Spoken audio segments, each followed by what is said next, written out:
Caros amigos que nos acompanham nesse nosso estudo do Catecismo da Igreja Católica, estamos retomando o nosso estudo de hoje a partir aí do parágrafo 456 do nosso riquíssimo Catecismo da Igreja Católica.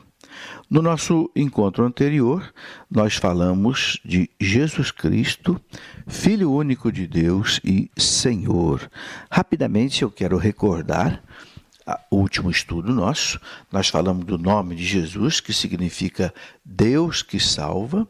A criança nascida da Virgem Maria é chamada Jesus, pelo próprio anjo que anunciou a Maria, pois ele salvará o seu povo dos seus pecados. E não existe, debaixo do céu, outro nome dado aos homens pelo qual devamos ser salvos, diz São Pedro aos judeus. Não existe debaixo do céu outro nome dado aos homens pelo qual nós devamos ser salvos. Por isso, meus irmãos, nós temos que levar o nome de Jesus às pessoas. Sem Jesus Cristo não há salvação, porque somente Jesus Cristo tem condição de pagar diante da justiça de Deus o preço do nosso pecado. Está aí. O nome de Cristo significa ungido, Messias. Jesus é o Cristo, pois Deus o ungiu com o Espírito Santo e com poder. Ele era aquele que há de vir, objeto da esperança de Israel.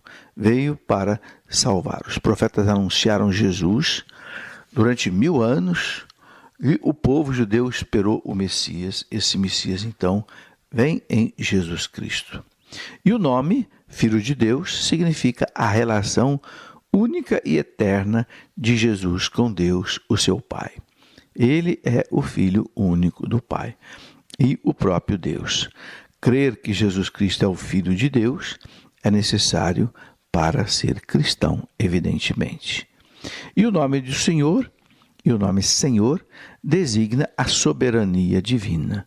Confessar ou invocar Jesus como Senhor é crer na sua divindade. Ninguém pode dizer Jesus é Senhor a não ser movido pelo Espírito Santo, diz São Paulo na carta aos Coríntios. Então aí nós temos, meus irmãos, a pessoa de Jesus. Jesus é o Deus que salva, o Cristo ungido do Pai, Senhor, Deus, e que veio para tirar os pecados do mundo. E o artigo 3º do Credo diz: Jesus Cristo foi concebido pelo poder do Espírito Santo e nasceu da Virgem Maria. O nosso credo tem 12 artigos e o artigo 3º do credo diz exatamente isso. E é interessante, então, a gente seguir a reflexão que o Catecismo coloca para nós, mostrando que o Filho de Deus se fez homem. E por que isto aconteceu? Por que o Verbo se fez carne e habitou no meio de nós? Então, o credo niceno-constantinopolitano, que é aquele credo mais longo, que é fruto de 2 concílios da Igreja, o concílio de Nicéia e o primeiro concílio de Constantinopla, o credo diz bem claro: é por nós homens e para nossa salvação que ele desceu do céu e se encarnou pelo Espírito Santo no seio da Virgem Maria e se fez homem. Depois, ele explica que o Verbo se fez carne para salvar-nos, reconciliando-nos com Deus. Foi ele que nos amou e enviou-nos seu Filho como vítima de expiação por nossos pecados. Ensina São João lá na sua primeira carta. O Pai enviou seu Filho como o Salvador do mundo. Ele apareceu para tirar os pecados do mundo. Então, o Catecismo coloca para nós aí uma citação muito bonita de um grande santo da Igreja, chamado São Gregório de Nissa, doutor da Igreja, onde São Gregório de Nissa explica uma coisa muito bonita. Ele diz assim: doente, nossa natureza precisava ser curada, decaída, precisava ser reerguida, morta, precisava ser ressuscitada. Havíamos perdido a posse do bem, era preciso nolo restituir. Enclausurados das trevas, era preciso trazer-nos à luz. Cativos, esperávamos um Salvador. Prisioneiros, um socorro. Escravos, um libertador. Essas noções, essas razões eram sem importância. Não eram tais que comoveriam a Deus a ponto de fazê-lo descer até nossa natureza humana para visitá-la, uma vez que a humanidade se encontrava em um estado tão miserável e tão infeliz. Então, aí São Gregório de Nissa nos ajuda a entender aí, né, porque o Verbo se fez carne para nos salvar, reconciliando-nos com Deus. E o Verbo se fez carne para que assim conhecêssemos o amor de Deus. Nisto manifestou-se o amor de Deus por nós, diz São Paulo. Deus enviou seu Filho único ao mundo para que vivamos por ele. Pois Deus amou tanto o mundo que deu o seu Filho único a fim de todo aquele que crê não pereça, mas tenha a vida eterna. Muito bem, e o Verbo se fez carne também para ser nosso modelo de santidade, para ser exemplo, né? Por isso que Jesus diz, tomai sobre vós o meu jugo e aprendei de mim.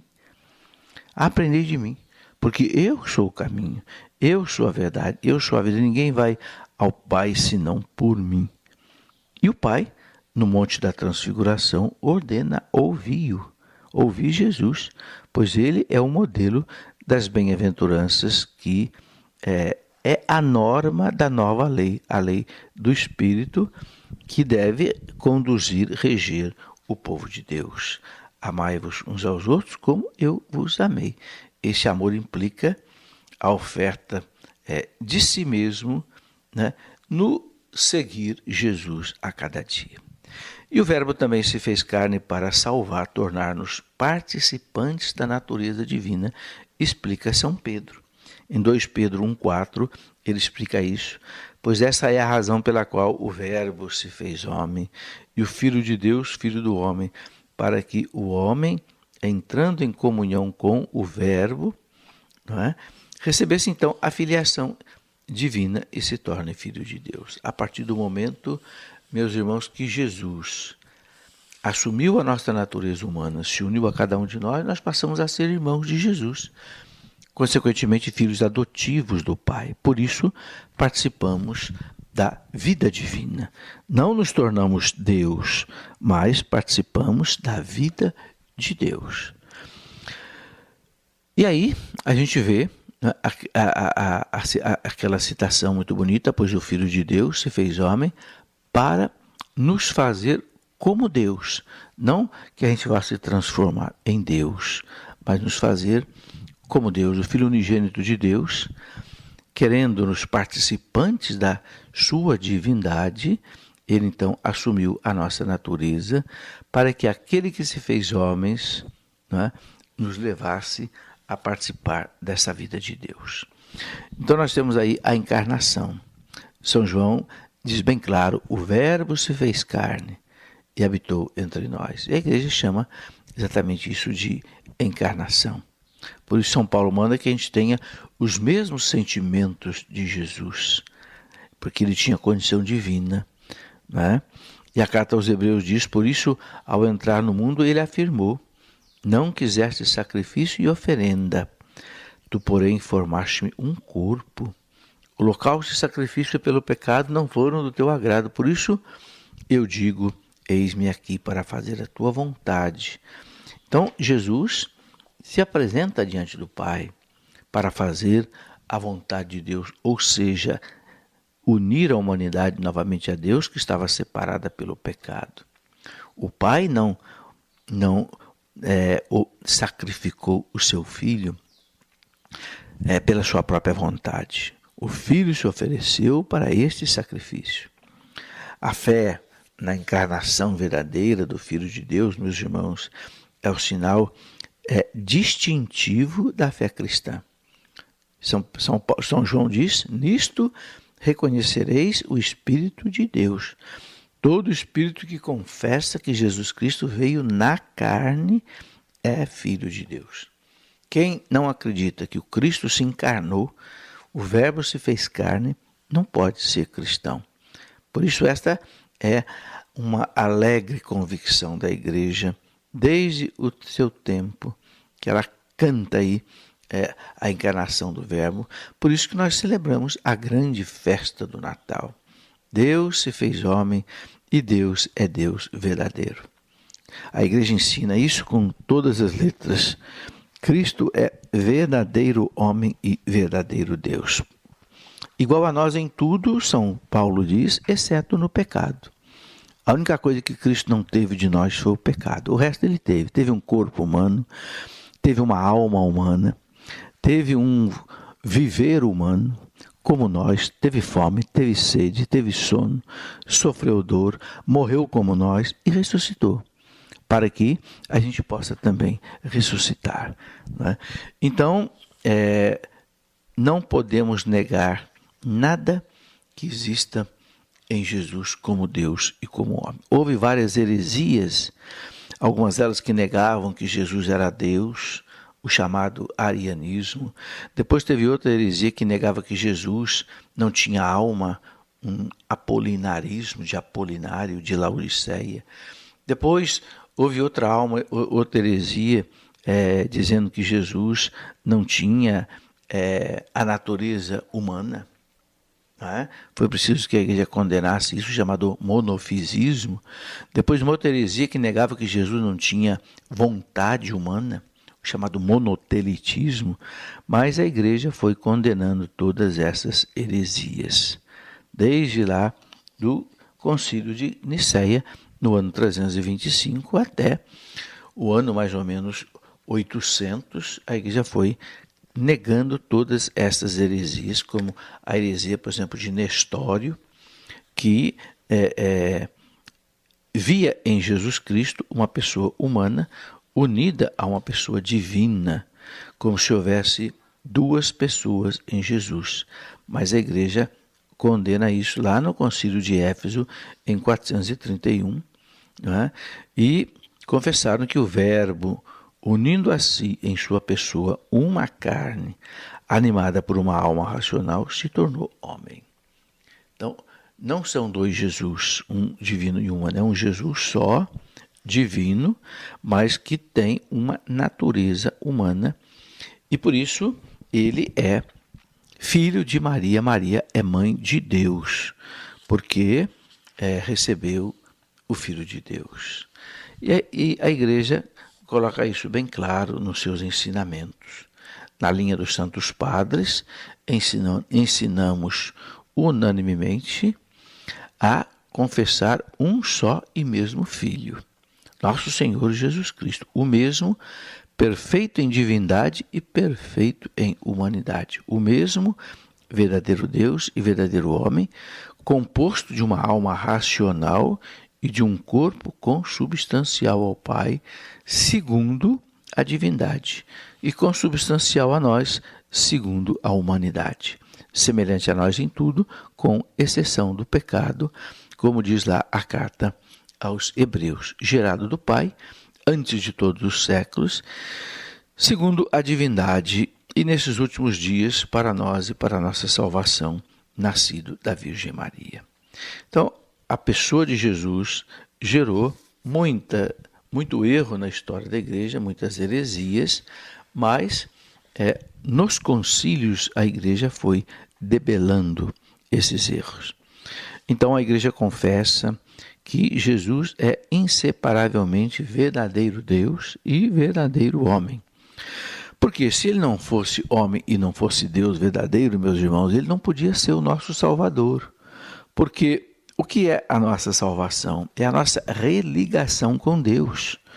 O pecado derrubou a ponte que ligava Deus e os homens. Por isso Jesus vem ser o novo pontífice. Pontífice vem exatamente de ponte. Que ponte? A ponte que liga o homem a Deus. Mas, ora, uma ponte, você sabe, ela fica ligada dos dois lados do rio. Então, Cristo tem que ser homem e tem que ser Deus, ele tem que estar ligado no homem, tem que estar ligado em Deus, ou seja, ele tem que ser ao mesmo tempo homem, ele tem que ser ao mesmo tempo Deus, porque senão ele não pode salvar a humanidade. É por isso que a igreja lutou com muitas forças para preservar a humanidade perfeita de Jesus e a divindade perfeita de Jesus, porque senão Jesus não poderia ser o nosso Salvador. Isso é muito importante da gente entender. E o catecismo explica também a maneira com que Jesus é homem, uma vez que nessa união misteriosa da encarnação, a natureza humana foi assumida, mas não foi aniquilada, não é? Pelo Verbo. A igreja, ao longo dos séculos, como eu já disse, mostrou isso com muita clareza. E teve que lutar contra muitas energias.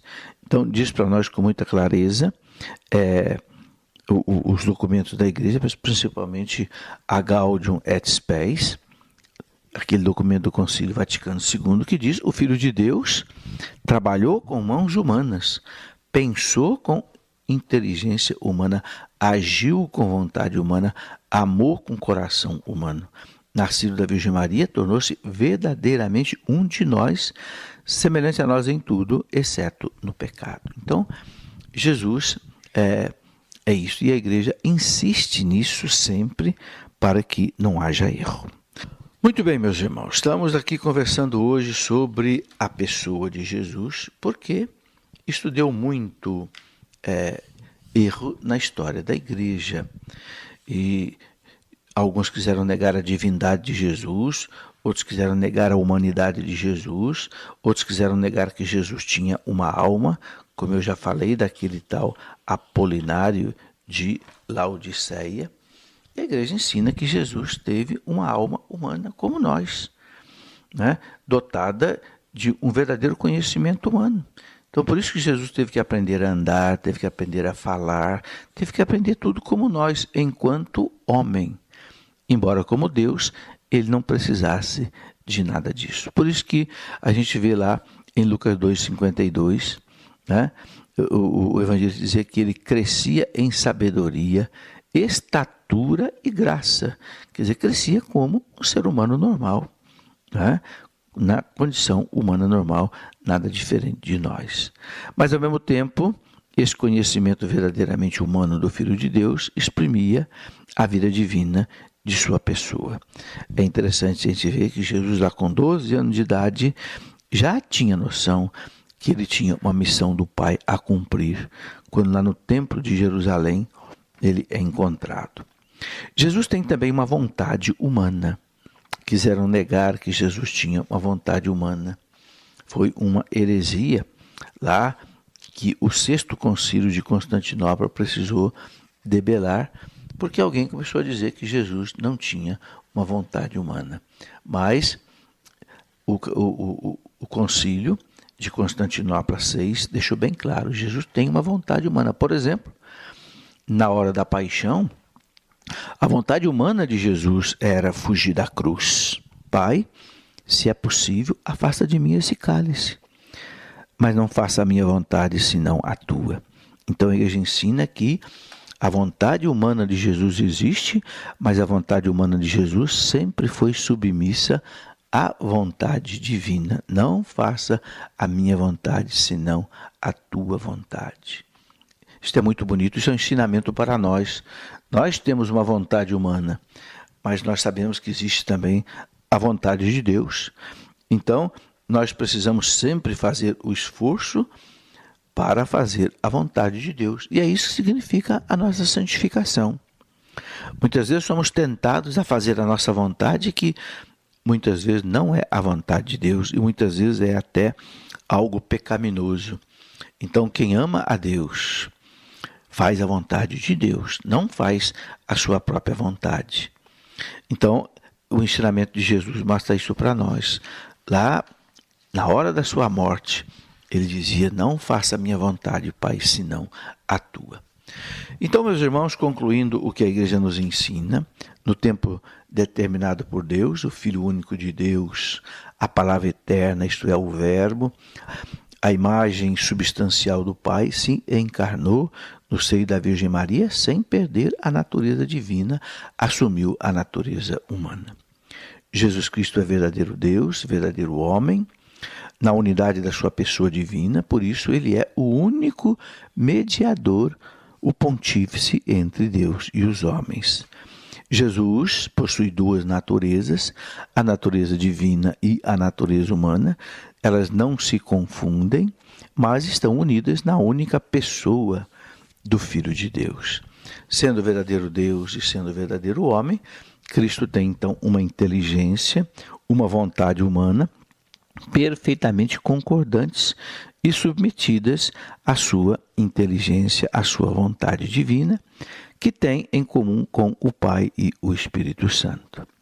E a encarnação de Jesus, do Verbo, é, portanto, o mistério desta admirável união da natureza humana e da natureza divina na única pessoa do Filho de Deus. Tudo isso para nos salvar. Tudo isso para que nós pudéssemos participar da natureza divina, vencer o pecado que tinha separado o homem de Deus.